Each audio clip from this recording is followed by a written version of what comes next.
ጋር ነው የሚያምርብህ። እሺ ማር ወይ አለ መስገን ደህና ናችሁ? ወይኔ አሁን እኮ ልወጣ ነበረ። ወዴት? ይኸው እንደዚህ አብሮ። ሰላም ቤተሰብ እንዴት ናችሁ? ደህና ናችሁ ወይ? እንደኔ ዛሬ ደስ ያለው ማለት ነው። ስንጠብቀው የነበረ ቀን ይሄ ነበረ። የሆነ ለመናገር ማለት ደስ ቢለኝ ማለት የቅልቅሉን ቪዲዮ ብለቁ ደስ ባለኝ። ነገር ግን እንደ ማለት ይሁን ችግር የለውም። ነገር ግን ሩታዬ ከቤተሰቦቿ ጋር ሆና እንድትመጣ የሁላችንም ምኞት ነበረ። የሆነ ለመናገር በጣም ደስ ብሎኛል። ዛሬ በጣም ደስ ብሎኛል ማለት ነውና ሩታዬ እንኳን ለቤተሰቦችሽ ጋር ለመገናኘት አበቃሽ። አብሶ ከአባትሽ ጋር እናትሽ ብዙ ጊዜ ማለት ከአዲስ አበባን ተገናኝተዋል፣ እንደዚህ ብዙ ጊዜ ተገናኝተዋል። ነገር ግን ከአባቷ ጋር ከተገናኘች እንግዲህ አመት ከምናምን ሆነ ማለት እኮ ነው ሳይገናኙ። ነገር ግን ከካሜራ ጀርባ ሊገናኙ ይችላሉ። ለኛ ግን እንደዛ ነበርና የእውነት በጣም ደስ ብሎኛል። እንኳን ደስ አላችሁ። ይሄ ቀን እየጠበቃችሁ ለነበራችሁ ሁሉ ማለት ነው በጣም ደስ ብሎኛል። ነገሮችን በራሴ መንገድ ማስተካከላቸው መስሎኝ ነበር። ግን ደግሞ አንዳንዴ ቆም ብላችሁ ስታስቡ ማይሆን ከሆነ በራሳችሁ መንገድ የምትወስኗቸው ውሳኔዎች ይኖራሉና እኔ ማንንም መውቀስ አልፈልግም። ምክንያቱም ይሄንን ውሳኔ በራሴ መወሰን ስለፈለኩኝ ነው እንደዚህ አይነት ሁኔታ ውስጥ የሆነ ለመናገር ማለት ነው። ሩታ ሲጀመር ማለት በራሷ የምትተማመነው ነገር፣ በራሷ የምታስኬደው ነገር፣ ሰው መሀሏ ላይ የማይገባ ነገር፣ የሰውን ወሬ አሰማም። በዚህ አጋጣሚ ማለት ነው ልንገራችሁና በራሷ መንገድ ነው የምትሄደው። ማንንም ሰው አሰማው እና ስለ ሰውም አይጨንቃትም፣ ስለ ሰውም አትበገርም። እና በዛ ምክንያት የሆነ ለመናገር እኔ ሩታን በጣም ነው ማደንቃት ማለት ነው። ምክንያቱም ብዙ ነገርን ሰው ያላት በጣም ብዙ ነገር አለና አንዳንድ ነገርን ስናስበው ወይም ደግሞ አንዳንድ ሰዎችን ካያችሁት ብዙ ነገርን በሰው ነው የሚሄደው። በጣም ካያችሁት ማለት ነው አለ ያ ሰውም ደግሞ እሱን ካላወራሽ አትቀሪም ወይም ደግሞ እሱን ሳስታነሺ እንደዚህ ትሆኛለሽ ምናምን ልትሉ ትችላላችሁ። ግን ይሄ ግልጽ ነው። ሰው መክሮ በሰው ነገር የሚሄድ አንድ ሰው እያለ እሱም ደግሞ ታውቃላችሁና ሩታ ደግሞ ደስ የሚለው ነገር በራሷ ብቻ ነው የምትጓዘው። እንደዚህ አይነት ሁኔታ ነገሮች እንዲያበቁ ያደረኩት ማለት ነው። ነገር ግን ያ ማለት እኔ ነገሮች አብቅተውልኛል ወይም ደግሞ ህይወት አይቀጥልም ማለት አይደለም።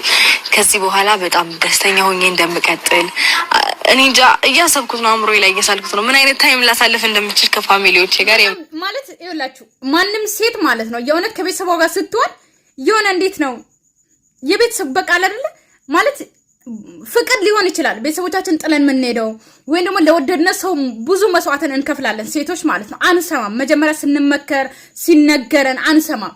በቃ ካፈቀርነው በቃ አይናችን ሁሉ ይሸፈናል ማለት ነውና ላፈቀርነ ሰው እንሞታለን፣ መስዋዕት እንከፍላለን። ሲገባን ግን ሁለተኛ ሲቀጥል ይሄንን ግን ሁላችሁም ታውቃላችሁ።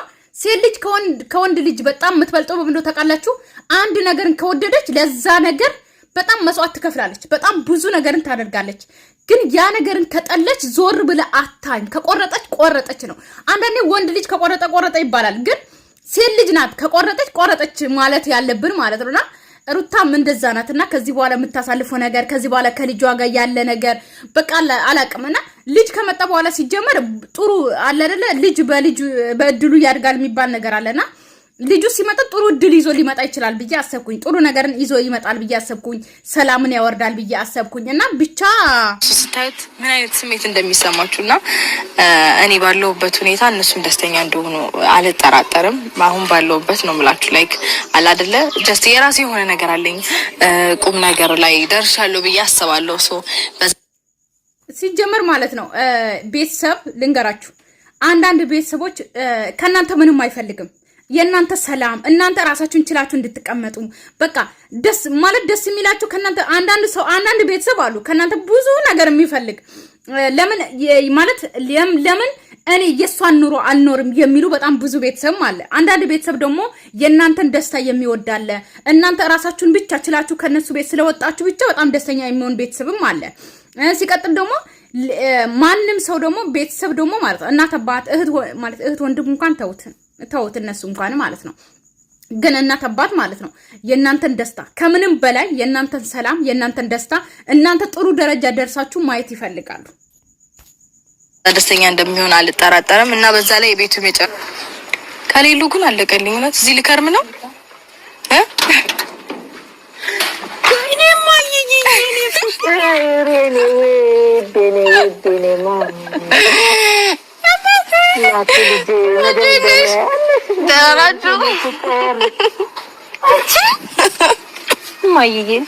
የእውነት በዚህ አጋጣሚ ሳልናገር ማለፍ የማልፈልገው ነገር ምንድነው ታውቃላችሁ? እውነት ተናግሮ የመሸበት ማደር ይባላልና በዚህ አጋጣሚ ይቅርታ አድርጉልኝ። እኔ የሩታን እናት አከብራለሁ፣ እወዳለሁ።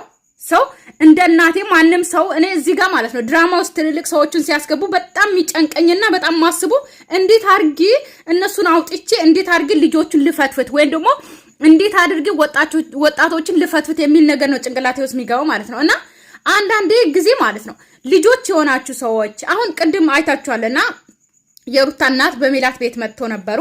ነገር ግን ሜላት አብዛኛው ጊዜ የሩታ እናት እንዲናገሩ ነው የምታደርገው። እማዬ እስቲ አንቺ ምትይ ነገር እማዬ የመጨረሻ ምትይ ነገር እሷ ትንሽ ቃል ደህና ናችሁ ካለች በኋላ ለእናቷ ነው የምትሰጠውና በዚህ አጋጣሚ እየሆነ ለመናገር ማለት ነው አንቺ እናትሽ የምትወጂ ከሆነ የምታከብሪ ከሆነ እናትሽን አስከብሪ። እናትሽን ከሚዲያ በቃ ለጥሩ ነገር አምጡ። አሁን ካያችሁት ማለት ነው የእውነት አሉ ዩቲዩበሮች፣ ጥሩ ዩቲዩበሮች አሉ እናት አባትን የሚያመጡበት ጊዜ አለ፣ ለምርቃት እንደዚህ አመት በዓል ጊዜ ምናምን ነው። ሜላት ደግሞ ኤቭሪዴ ሁሌ ከእናትሽ ጋር ትምጪ ገባሻ?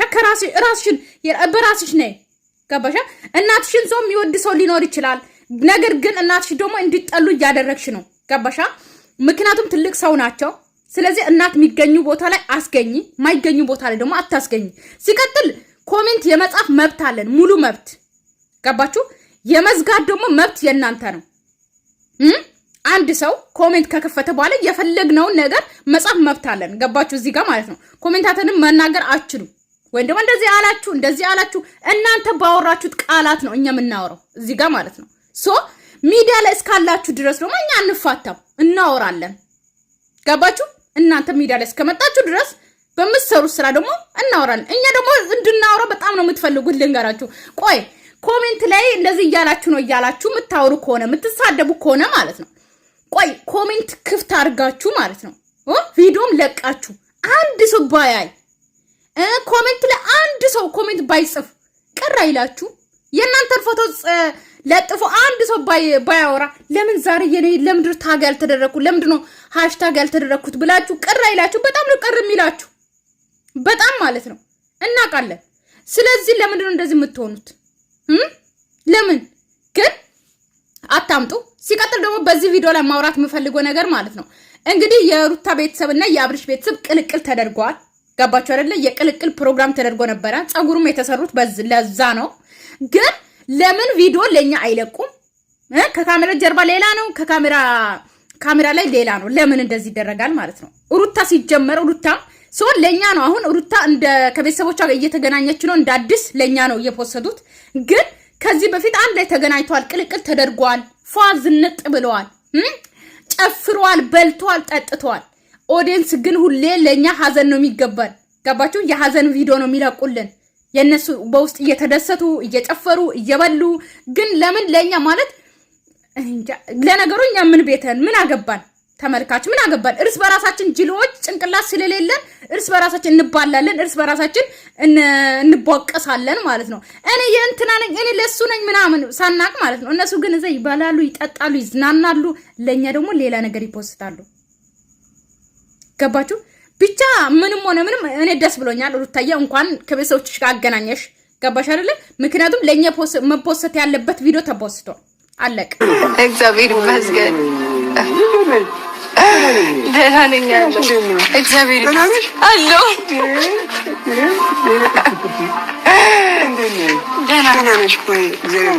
አለው። ደህና ናችሁ? የለም እኮ አንቺ አልመሰልሽኝም አይደለ? ሌላ ሰው እዚህ ጋር እንግዲህ የቤተሰብ ጨዋታ ነው የሚጫወቱት። በጣም ደስ ይላል። ምግብ አብሮ በልቷል። በጣም ነው ደስ የሚለው የሆነ ለመናገር ማለት ነውና ሩታን ከቤተሰቦቿ ከአባት ከእናቷ መሀል ላይ እንደዚህ ቁጭ ለማየት በጣም እኛ እንፈልግ ነበረ፣ የኛ ምኞታችንም ነበረ። ብቻ በጣም ደስ ብሎኛል የሆነ ለመናገር ማለት ነው። ግን ለኛ የሚገባን ይሄ ቪዲዮ አልነበረም። መጀመሪያ ደስታችሁ እናንተ የተደሰታችሁትን ቪዲዮ ይገባን ነበረ። ግን ይሁን፣ ለእናንተ ደስታ አይገባም፣ ለእናንተ ሀዘን ነው የሚገባ ካላችሁ ይሁን ተከድኖ ይብሰል ነው ነገሩ ማለት ነውና ምን ማለት ፈልጌ ነው እንግዲህ የሆነ ለመናገር ቤተሰብ እንግዲህ አባቷም እናቷ ጋርም ተገናኝተዋል። ዶሮ ወጥና ቀይ ወጥ እንትን ነው የበሉት አይቤ ከኔቶም አለ። ያው ለአመት በዓል ይደረጋል፣ ግን ለነሱ ቅልቅልም ተደርጎ ነበረ። ብዙ ነገር ነበረ ምግብ፣ ክትፎ አለ፣ ጎመን አለ፣ ነጭ አይቤ አለ፣ ብዙ ነገር አለ፣ ጥብስ አለ፣ ብዙ ነገር ነበረ። ግን እንግዲህ የተረፈው ለኛ የተሰጥቶናል። አይቤና ዶሮና ከኔቶ ተሰጥቶናል። እሱን ብሉ ማለት ነው። እንግዲህ የኔ ቤተሰብ ወዳችኋለሁ፣ አከብራችኋለሁ። ሰላማችሁ ይብዛልኝ። የዛሬ ቪዲዮ ላይ ማለት ነው ሩታ የፖስተችው ቪዲዮ ላይ ቀን ላይ ማለት ነው ብዙዎቻችሁ ብዙ ነገርን ብላችኋል። እኔ አውቄያለሁ እንደምትሉም አውቄያለሁ፣ ግን በሱ አልተጀመረም። ልንገላችሁ ጎግል አድርጉ፣ ምን አድርጉ ብዙዎቹ አሉ። በሱ አልተጀመረም። ምጥ ራሱ ምጥ ማለት ነው ምጥ ገባችሁ? ሆስፒታል ላይ እያማጠች እየጮኸች ራሱ ቢያስተላልፉ እየቀረጹ ቢያስተላልፉ ማለት ነው እየወለዱ ልጅ እየወጣሁለት የተፖሰተ አለ። ሌላ ፈረንጅ ነው ልትሉ ትችላላችሁ፣ ሀበሻ ራሱ ማለት ነው። ገባችኋ? ስለዚህ መብቷ ነው። በሱ አልተጀመረም እና ምንም አይመስለንም። ገባችሁ? በፓንቷ ሆነ ጡት ማዛ አርጋ ሆዷን እንደዚህ ይዛ ብትመጣም ያለ ነው ስላየ ነው ከዚህ በፊት ያለ ፎቶ ስለሆነ ማለት ነው። ሩታ ብትመጣልንም ደስ ይለናል። እኛ መቼም አንቀየርም። ገባችሁ አይደለ? ነገር ግን እንደዚህ ከሷ አይጠበቅም ልትሉ ትችላላችሁ። ግን ያደረገችው ደግሞ አብዛኞቹ ብዙ ነገርን ብላችኋል። ብዙ ነገር እዚህ ጋር ማብራራት አይጠበቅብኝም። ነገር ግን ደግሞ ወልደ ራሱ ብትመጣ ልጁ አራስ ከእንትን የሰው ልጅ ነው ያመጣችሁ ብለሽ የሰው ልጅ አቅፈሽ መጣሽ ወልጃለሁ ብለሽ ማለታችሁ አይቀርም። ምክንያቱም የሰው አፍ በጣም መርዝ ነው። በሰው አፍ ራስ እንዴት ነው እዚህ ጋር አይወራም፣ አይፈቅድም። እንትኑ ግን እስከ ህይወት ደረጃ ነው የሚያደርሰው ማለት ነው። ገባችሁ አይደለ? ስለዚህ ምን ማለት ፈልጌ ነው፣ የሰው አፍ ማለት ልክ እንደ ባብ ይነድፋል። ታውቃላችሁ? ይነድፋል ልክ እንደ ባብ ማለት ነው። መጥፎ ነን እኮ የኛ ምላስ በጣም መጥፎ ነው የሆነን ለመናገርና እናንተ ናችሁ ለዚህ ውስጥ የከተታችሁ ጥሩታን ማለት ነው። ገባችኋ? ሲቀጥል ደግሞ እግዚአብሔር ያው ልብስ አለበሰን ግን ራቁታችን ነው የፈጠረን። ወደ ራቁት ሆነ ደግሞ አንድ ጋቢ ይዘን ነው ስንሞት። ታውቃላችሁ? አንድ ጋቢ ነው ራቁት ነው የምንወለደው። ስንወለድ አንድ ለጠና ተጠቅሎ ነው ለእናት የሚሰጠው ልጅ ሆነን ማለት ነው። ስንሞትም ደግሞ አንድ ጋቢ ወይም ደግሞ አንድ ለጠና ነው ይዘን የምንሄደው። ስንወለድ የተቀበልነውን ስንሞትም እሱን ነው ይዘን የምንሄደው ማለት ነው። ገባችሁ አይደለ? ስለዚህ ራቁት ነው የተወለድነው፣ አለቀ። ስለዚህ ግን ሩታ እንደዚህ ያደረገችው በእናንተ ነው፣ በእናንተ ምላስ፣ በእባቦች ንድፍ በእናንተ ነው። እሺ እኔ ሰላም እያልኩ እኮ በቃ ነገር አነሳለሁ እና ሰላማችሁ ይብዛልኝ። ወዳችኋለሁ፣ ክብራችኋለሁ። ባይ ባይ።